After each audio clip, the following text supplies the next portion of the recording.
Esse pode ser um dos vídeos mais importantes que eu já fiz. O que está acontecendo agora é a prova definitiva do que muita gente se recusa a enxergar. O Brasil não está sendo governado, está sendo saqueado e os responsáveis têm nome e endereço. E eu vou citar todos eles. Mas antes de falar do Banco Master, dos ministros do STF, do filho do presidente, do irmão do presidente, eu preciso que você entenda como chegamos até aqui. Porque esse escândalo não nasceu do nada. Ele é produto de um processo. E entender o processo é a única forma de não ser enganado de novo. A Lava Jato expôs o maior esquema de corrupção da história do nosso país. Deltan Dallagnol, um dos líderes da operação, veio no meu podcast falar sobre isso. Hoje é deputado federal, depois de ter sido destruído pelo sistema. Sérgio Moro, o juiz, virou réu. A Lava Jato foi dizimada. Por quê? Porque Bolsonaro entrou. E Bolsonaro se tornou a maior ameaça que esse sistema já viu. Não porque era santo e eu não defendo político. Eu só tô trazendo fatos, mas porque ameaçava o sistema. E quando você ameaça o esquema, todos que têm rabo preso entram em pânico. Criaram uma união jamais vista nesse país.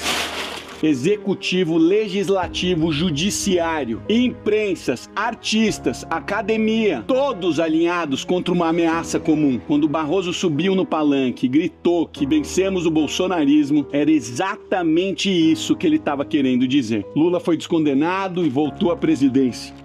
Com todos os ministros alinhados, com o STF do lado, com a narrativa do amor venceu. E 3 anos depois, a história se repete. Só que piorada. Agora deixa eu te contar o que está acontecendo. Daniel Vorcaro, dono do Banco Master, foi preso pela 2ª vez em 4 meses. Na primeira estava no aeroporto de Guarulhos, com jatinho particular em direção aos Emirados Árabes. Dessa vez, a Polícia Federal chegou antes do amanhecer na porta da casa dele. Quando abriram o celular, encontraram um grupo de WhatsApp chamado A Turma, uma milícia privada.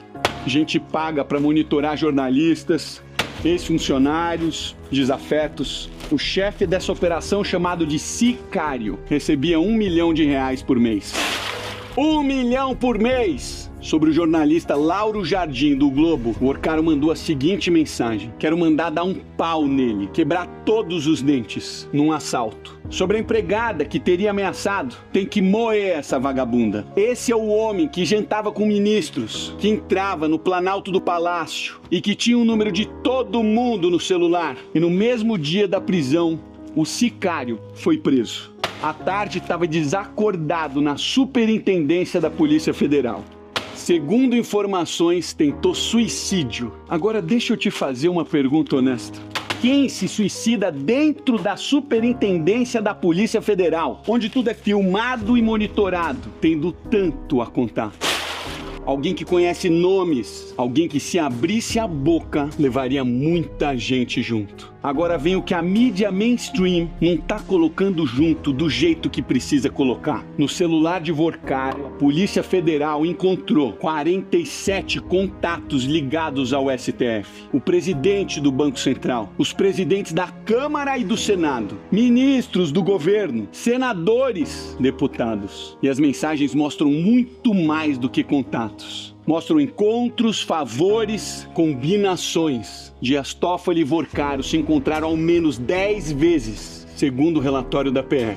Toffoli foi até convidado para o aniversário do banqueiro. A família de Toffoli tinha negócios num resort de luxo, cujas cotas passaram pelas mãos do cunhado de Vorcaro. Quando o caso Master chega na mão do STF, adivinha quem foi sorteado o relator? Toffoli. Como relator, ele decretou sigilo máximo, mandou lacrar as provas, tirou acesso da Polícia Federal dos materiais, sendo que ele viajou num jatinho particular com um advogado de um dos presos da operação. A Polícia Federal pediu suspeição dele. Os outros 10 ministros se uniram, disseram que Toffoli não tinha conflito de interesses, assinaram uma nota de apoio e só depois ele pediu para sair. Alexandre de Moraes. A esposa dele, Viviane Barsi de Moraes, tem um escritório de advocacia que fechou um contrato de 129 milhões com o Banco Master, antes do banco colapsar, antes das investigações explodirem. E hoje saiu mais. No celular do Workaro, a Polícia Federal encontrou mensagens enviadas a Moraes no próprio dia da prisão do banqueiro, novembro de 2025. Às 7 da manhã, Workaro escreveu: fiz uma correria aqui para tentar salvar. Alguma novidade? Conseguiu ter notícia ou bloquear?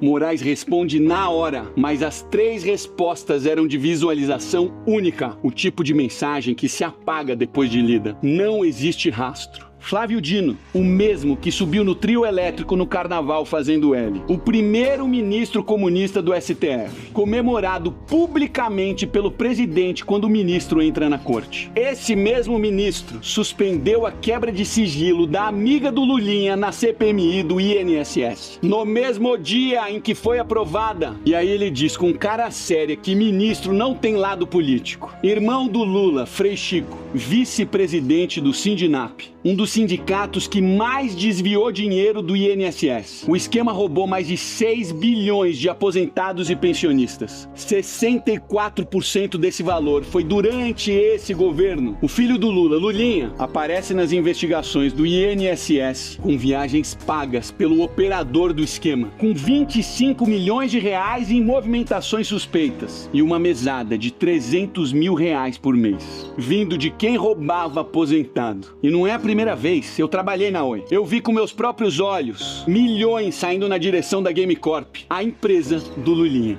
O procurador da Lava Jato foi direto. O maior ativo que a Oi buscava era o sobrenome do sócio. O caso foi arquivado pelo STF. Ex-ministro da Justiça Ricardo Lewandowski, que saiu do cargo há pouco tempo, tinha escritório da família recebendo 5 milhões de reais do Banco Master. O líder do governo no Senado, Jacques Wagner, foi quem indicou Lewandowski para o banco. Workaro descreveu uma reunião no Palácio do Planalto com Lula, 3 ministros e o futuro presidente do Banco Central. A mensagem para a namorada foi simples: foi ótimo, muito forte. Esse é o Brasil real, não é o que eles mostram. Agora deixa eu mudar o rumo da conversa, porque eu preciso falar de você. Eu acabei de voltar do Paraguai. Comprei um iPhone, um iMac e uma câmera. Tudo 50% mais barato do que no Brasil. 50% por causa dos impostos! Você tem ideia do que seria a sua vida se tudo custasse 50% menos? A prestação do carro, que hoje não cabe no seu orçamento, caberia. A entrada do seu apartamento, que parece impossível, seria possível. A viagem que você adia há anos aconteceria. O celular que você quer, mas não consegue justificar, estaria na sua mão. Isso não é abstrato, é a sua vida real, concreta, que está sendo roubada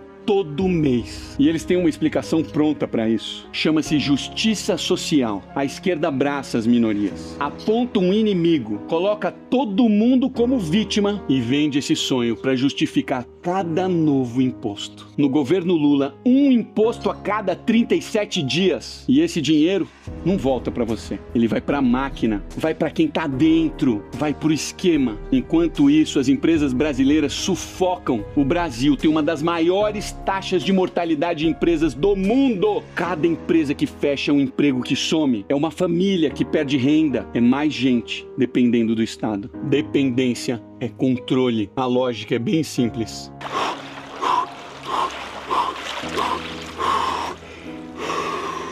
Quanto maior o Estado, maior o poder nas mãos de quem está no poder. E quanto mais você vota neles, mais você financia a sua própria prisão. O único jeito de sair disso é a população se unir e lutar contra isso. Tirar o poder de quem está no Estado, diminuir os impostos, diminuir a máquina pública, devolver o dinheiro e o poder para quem trabalha. Quando você vota na esquerda, você está votando por mais impostos, por mais controle e por conivência de tudo que eu tô falando aqui nesse vídeo. Eles controlam o executivo, o judiciário e o legislativo, jogam provas no lixo, eliminam investigações e quando alguém sabe demais e está prestes a falar, você sabe muito bem o que acontece. A cabeça de muita gente ainda está fechada para isso. Compartilhe esse vídeo. Você pode ser o motivo por alguém acordar. É quando o povo se une que a gente muda um país.